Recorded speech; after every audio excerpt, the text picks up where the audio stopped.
Hello everyone, welcome back to my channel. कैसे हैं आप सब? आई होप कि आप सब बहुत अच्छे होंगे। तो जी, दिन है मंडे का और हमेशा की तरह दिन की शुरुआत किचन से ही हो रही है। मैं आ गई थी किचन में चाय बनाने के लिए। हमने आराम से अपनी चाय पी और उसके बाद मैं लग गई थी ब्रेकफास्ट और लंच की प्रिपरेशन के लिए। आज मैं जैश को देने वाली थी लंच में अप्पे, तो उसकी प्रिपरेशन मैंने पहले ही कर दी थी। मैंने जो बैटर है वो पहले ही बना के रख दिया था। उसमें बस अब मैं प्याज टमाटर चॉप करके डाल दूंगी और इसको अप्पे पैन में फिल कर दूंगी। कल हस्बैंड जी सब्जी मंडी गए थे, तब वो वहां से घिया लेके आए थे। और हमेशा हमारे घर में जब भी घिया आती है ना, वो रखी रह जाती है और बन ही नहीं पाती, रखे रखे खराब हो जाती है और बन नहीं पाती। तो मैं आज सबसे पहले घिया ही बना दूंगी। और घिया बन रही थी तो बच्चे ऐसी सब्जी खाएंगे नहीं, तो मुझे जैश के लिए अलग से लंच कुछ प्रिपेयर करना था। तो मैंने सोचा उसके लिए अप्पे बना देती हूँ। मैं हस्बैंड जी से कह भी रही थी, आप ऐसी सब्जियां क्यों लेके आते हो जो आपको खानी नहीं होती, क्योंकि खाने वाले घर में हम दो ही बड़े हैं, बच्चे तो थोड़ा थोड़ा खाते हैं, तो उनको ना के बराबर ही लगा लो। फिर उसमें ये पापा बेटा का ना थोड़ा बहुत ज़्यादा चूजी, इनकी पसंद की कोई चीज़ होती है ना तो ये बहुत अच्छे से खा लेते हैं। और कोई ऐसी चीज़ होती है जो इनको नहीं पसंद होती तो बिल्कुल लगा लगा के खाते हैं। तो घर में बच गई मैं ही ऐसी हूँ जिसको जो मिल जाता है मैं खा लेती हूँ, बट मैं भी कितना ही खा लूँगी। मैंने ब्रेकफास्ट में अच्छे से खा ली थी सब्जी, क्योंकि काफ़ी अच्छी बनी थी, बट मैं जैसे लंच में खाने के लिए बैठी ना, तो मुझसे नहीं खाएगी। शायद मैं जो दवाइयाँ ले रही हूँ उसकी गर्मी से मेरे टंग पे छाले हो गए हैं। तो मैं सब्जी खा रही थी तो मुझसे सब्जी भी नहीं खाई गई, और दही खा रही थी ना तो दही के साथ भी रोटी नहीं खाई गई।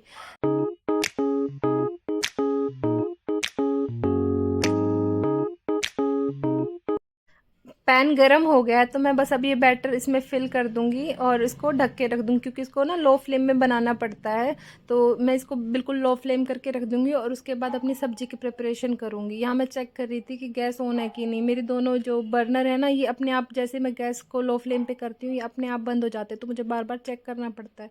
कई बार मेरे साथ ऐसा होता है, जैसे मैं चाय चढ़ा के और लो फ्लेम पे करके चली जाती हूँ और मैं आके देखती हूँ ना, तो गैस तो ऑन रहती है बट फ्लेम नहीं जल रही होती उसकी। तो मुझे बार बार ऐसे चेक करना होता है। यहाँ अप्पे बन रहे थे, इतने मैंने सब्जी काट ली थी और अप्पे बन के रेडी हुए, तो साइड बाय साइड मैंने सब्जी बनने के लिए रख ली थी और आटा भी गूंद के रोटियां भी बना के हस्बैंड जी को दे दी थी। आज मैं सोच रही थी किचन से थोड़ा जल्दी फ्री हो जाऊं, क्योंकि संडे को मैंने कोई एक्स्ट्रा काम नहीं करा, तो मैं सोच रही थी आज एक दो काम कर लूं।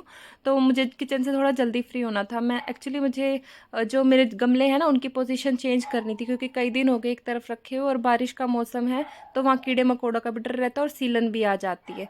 तो यहाँ अप्पे बन के रेडी थे और जैश का लंच मैंने पैक करके जैश को स्कूल भेज दिया था। जैश को स्कूल भेजने के बाद मैंने 2 मिनट बैठ के अपने गोंद कतीरे वाला पानी पिया।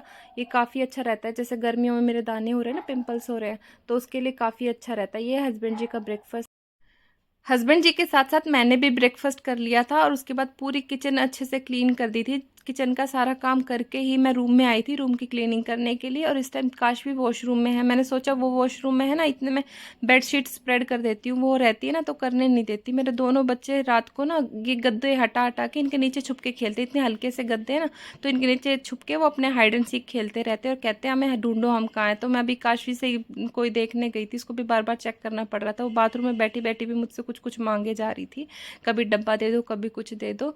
तो यहाँ बेडशीट स्प्रेड हो गई। अब काशवी को ना मैं साथ साथ नहला के लाऊंगी, तो उसके कपड़े मैंने साइड में रख दिए थे। काशवी को नहला दिया था मैंने यहाँ, और उसकी थोड़ी स्किन केयर कर रही थी मैं यहाँ पे। और ये अपने वही क्लिप रबड़ से खेलती रहती है, इसको बस ये क्लिप रबड़ चूड़ियाँ यही दे दो, ये उससे सारे दिन खेले जाएगी। एक बार बच्चे को नहला दो ना तो वो भी अपने फ्रेश फील करता है और आराम से खेल लेता है। अगर नहीं नहलाओ तो बच्चा भी चिड़चिड़ा रहता है, और गर्मी इतनी है कि बिना नहाए तो रहा ही नहीं जाता। तो मैंने यहाँ काशी को अच्छे से नहला दिया था। मैं इसके सिर में मालिश कर रही थी। इसके बाल भी ना मेरे जैसे ही हैं, चाहे कितना ऑयल लगा लो कितना कुछ कर लो, वही फ्रिजी से रहेंगे, रफ रफ से रहेंगे। तो मैं यहाँ इसकी चोटियाँ कर रही थी, क्योंकि गर्मी बहुत ज़्यादा है। हमारी गर्दन पे या फेस पे एक बाल आ जाता है, कितनी ज़्यादा गर्मी लगती है। तो मैंने सोचा काशवी की भी अच्छे से चोटियाँ कर देती हूँ, कि सारे बाल टाई हो जाएंगे ना तो फेस पे नहीं आएंगे, क्योंकि चाहे फैन चल रहा हो चाहे कुछ चल रहा हो, कूलर चल रहा हो, गर्मी लगती है। पता नहीं हवा कहाँ ही जाती है, हमें तो लगती नहीं। तो मैं आकाशवी की चोटियाँ कर रही थी, पर ये रखती नहीं है। 5 मिनट बाद सब कुछ खोल के इधर उधर फेंक देगी और अपने रबड़ क्लिप से फिर से खेलने लग जाएगी। वैसे काशवी ना सुबह एक बार नहा चुकी है। जब जैश के पापा जैश को नहलाते हैं तो साथ साथ इसको भी नहला देते हैं और अच्छे से रेडी करते हैं। बट गर्मी इतनी होती है कि वॉशरूम में बैठी थी ना, तो उसको भी बहुत ज़्यादा पसीने आ गए थे, तो मैं इसको नहला के ही ले आई थी कि बच्चा भी फ्रेश फील करेगा। बट अभी ये 2 बार ऑलरेडी नहा चुकी है, और जब मैं कपड़े धोऊंगी ना ये फिर से नहाने के लिए आ जाएगी। दिन में 5-6 बार तो ये नहा लेते हैं, फिर शाम को इनके पापा आते हैं तब भी नहाते हैं, और जब सो के उठते हैं ना तब इनका मन करता है तब भी नहा लेते हैं। दिन में 5-6 बार तो ये नहाती हैं। मैं दिन में 2 या 3 बार नहाती हूँ, बट बच्चों का जितनी बार मन करता है वॉशरूम में जाते हैं उतनी बार नहा धो के फिर ही बाहर आते हैं। तो यहाँ मैं मैडम की चोटियाँ कर रही थी और ये ढूंढ रही थी मेरी रबड़ का, मैंने जो बालों में लगा दी थी ये उन्हीं को ढूंढने लग रही थी। देखो ना, तो मेरे घर में काम इतना नहीं है क्योंकि एक ही रूम है और 4 मेंबर हैं हम। बट पूरा दिन मेरा लग जाता है काम में। सारे दिन यहाँ से बच्चे कुछ गिराते हैं, मैं उसको उठाती हूँ, फिर कुछ गिराते हैं फिर उठाती हूँ, फिर कुछ मांगते हैं मैं वो देती हूँ। बस सारा दिन मेरा इन्हीं कामों में लग जाता है। तो अभी जैसे मैंने काशवी को रेडी करा, उसमें टाइम लग गया। उसके बाद मैं खुद नहा के आ गई थी, कपड़े मैंने 2-3 राउंड घुमा लिए थे और उसके बाद मैं खुद भी नहा ली थी। और काशवी को मैं खाना खिलाने आ गई थी क्योंकि सुबह इसने अपने पापा के साथ खाना खाया था। बच्चों को हर 1 घंटे 2 घंटे में भूख लगती है, तो मैं यहाँ काशवी को खाना खिलाने के लिए बैठ गई थी। ऐसे थोड़ी थोड़ी देर में ना मुझे इसको भी संभालना होता है, तो आधा टाइम उसी में चला जाता है। मैं काशवी को खाना खिला के फिर कपड़े धोने में लगूंगी। मेरे दोनों बच्चों की फूड चॉइस बहुत अलग अलग है। काशवी ना ऐसे डेली रोटी पे घी रख के खा लेती है, एक टाइम मैं इसको ज़रूर खिलाती हूँ, बट जैसे ऐसे रोटी पे घी रख के नहीं खाता। बट उसको चूरमा बहुत पसंद है। और वो दूध नहीं पीता, बट उसको दूध से बनी हुई चीज़ें बहुत ज़्यादा पसंद है। कल हम संडे को गए थे ना, तो हम 3 लीटर दूध वहाँ से लेके आए थे। वो दूध हम नहीं पीते, मुझे भी अच्छा नहीं लगता और ना बच्चों को अच्छा लगता है। तो हस्बैंड जी ने क्या किया, हम वहाँ से आए ना तो आके मैंने किचन का काम किया, खाना वाना बनाया, बर्तन धो के और किचन अच्छे से क्लीन करके मैं बच्चों को सुलाने लगी ना, तो इनको सुलाते सुलाते इनके साथ मैं भी सो गई थी। तो हस्बैंड जी ने क्या किया, वो 3 लीटर दूध ना हमारे सोने के बाद अच्छे से 1 घंटे तक उसको पकाया। और वो 3 लीटर दूध का जब आधा लीटर दूध रह गया ना, तब तक उन्होंने पकाया और वो अच्छे से रबड़ी बन गई थी, काफ़ी टेस्टी। और उन्होंने उसको फ्रिज में रख दिया था। तो जैश स्कूल से आया ना मंडे को, तो उसको मैंने दिया ना खाने के लिए, तो उसको बहुत ज़्यादा पसंद आया और वो उसने शाम तक पूरा फिनिश भी कर दिया था। तो यहाँ मैं आई थी आपको प्लांट्स दिखाने के लिए। आज मैंने गमलों को साइड में भी रखा था और इसमें गुड़ाई भी करी थी क्योंकि पानी रुक जाता है बारिश के टाइम में। और मेरी लाडो रानी यहाँ 3rd टाइम नहा रही थी। मैं कपड़े धो रही थी ना, तो सारी बकेट में मैंने पानी भरा हुआ था, तो वो भी आके एक अपने बकेट में बैठ गई थी। तो मैंने उसके कपड़े निकाल लिए थे कि ताकि आराम से नहा ले। घर में काम खत्म ही नहीं होते। अब मैं आ गई थी यहाँ कूलर में पानी भरने के लिए। मैंने कूलर अच्छे से उतार के धोया था और वापस अपनी प्लेस पे रख दिया था। और कपड़े मैंने यहाँ धो दिए थे और ड्राई भी कर दिए थे, वहाँ साइड में आप देख सकते हैं। उसके बाद मैं आ गई थी पोछा लगाने के लिए। मैंने अच्छे से इसमें खूब सारी फिनाइल डाल दी है क्योंकि हमारे यहाँ पे ना काफ़ी बार सांप आ गए। हमारे साइड में जो आपको प्लॉट दिख रहा है ना, जो जहाँ पे वो पेड़ उगा हुआ है, वहाँ पे भी अभी हफ्ते 10 दिन पहले हमने सांप देखा था। तो मुझे बहुत डर लगता है, तो मैं रात को सोने से पहले भी ना डोर के नीचे और जो जहाँ पे कूलर लगा हुआ है वहाँ खिड़की में जो दीमक वाली दवाई है वो डाल के सोती हूँ। मुझे नहीं पता उससे कुछ फ़र्क पड़ेगा कि नहीं, बट अपनी तरफ से मैं थोड़ा निश्चिंत हो जाती हूँ कि मैंने कुछ तो कर दिया। मैं लक्ष्मण रेखा वगैरह जितना कुछ मुझसे हो सकता है ना, मैं सब कुछ डाल के और करके सोती हूँ। थोड़ा सा दीमक वाली दवाई भी डाल देती हूँ खिड़कियों में और गेट के पास, और लक्ष्मण रेखा भी खींच देती हूँ क्योंकि इन दिनों ना डर लगता है। लास्ट ईयर भी हमारे जो सिंगल बेड है ना, इसके अंदर सांप निकला था। आप सोचो कि हम इसी बेड पे सो रहे थे, मैं और काशवी ना सिंगल बेड पे ही सोते हैं। और थोड़ा सर्दियों का टाइम था, श्राद्ध चल रहे थे, तो उन दिनों का टाइम था। और मैं सुबह वापस इसमें बेड में जो हमारे रज़ाई कंबल है ना वो रखने लगी, तो इसके अंदर सांप था। आधा तो सांप का मुंह अंदर था और आधा बाहर था। तो तब से मुझे बहुत ज़्यादा डर लगता है। और कल ही मैंने न्यूज़ सुनी है कि पंजाब में कहीं पे एक लड़की को सांप ने काट लिया और उसकी डेथ हो गई है। वो भी ऐसे रात को ना अपनी मम्मी के साथ सो रही थी, उसको पता नहीं ठंड लगी या गर्मी लगी, वो दूसरे रूम में जाके सोने लगी ना, तो उनके बेड पे सांप था और उस बच्ची को बेचारी को दिखा नहीं होगा, और उस पे जाके जैसे ही वो सोई तो सांप ने उसको एक साथ 3 जगह पे ढस लिया और वो ऑन द स्पॉट उसकी डेथ हो गई थी। यहाँ आप देख सकते हैं मैंने पूरे रूम की सफाई कर दी और मैं बाहर आ गई थी यहाँ पे पोछा लगाने के लिए। मैं पोछे की वीडियो इसलिए ज़्यादा शूट नहीं करती क्योंकि छोटा सा ही घर है, मुझे 5-6 मिनट ही लगती है ज़्यादा से ज़्यादा सफाई कर पोछा लगाने में। सफाई करने में तो बहुत ज़्यादा टाइम लगता है, कहीं से कुछ उठाओ कहीं से कुछ उठाओ।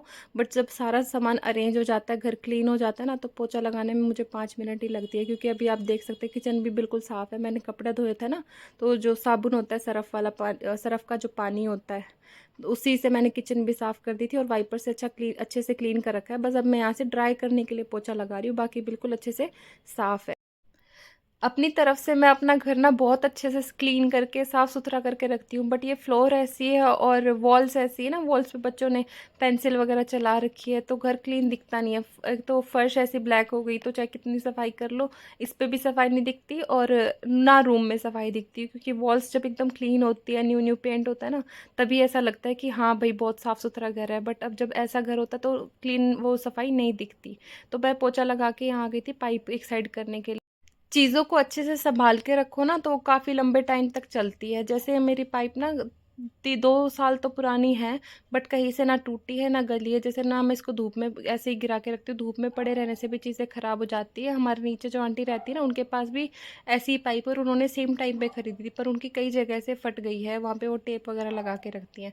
उसके बाद मैंने यहाँ पे रूम में रग बिछा दिया था, क्योंकि बच्चे ना सारे दिन नंगे पैर घूमते हैं, उनको चाहे कितना कह दो चप्पल पहनने के लिए, वो अंदर बाहर सब कहीं नंगे पैर घूमते हैं और फिर उन्हीं पैरों से बेड पे चढ़ जाते हैं। तो मैंने उनको समझा रखा है, बेटा इस पे पैर पोंछ के ना जब ऊपर चढ़ना है। आज मैं थोड़े प्लांट्स ना इधर उधर कर ही रही थी, तो मेरे को लगा जो इंडोर प्लांट्स है ना उनको थोड़े दिन अंदर रख देती हूँ, क्योंकि गर्मी बहुत ज़्यादा हो रही है, कहीं प्लांट्स जल ना जाए। तो मैंने यहाँ पे ये छोटा सा स्टूल रख दिया था और मैं यहाँ पे अपना रबर प्लांट ले आई थी।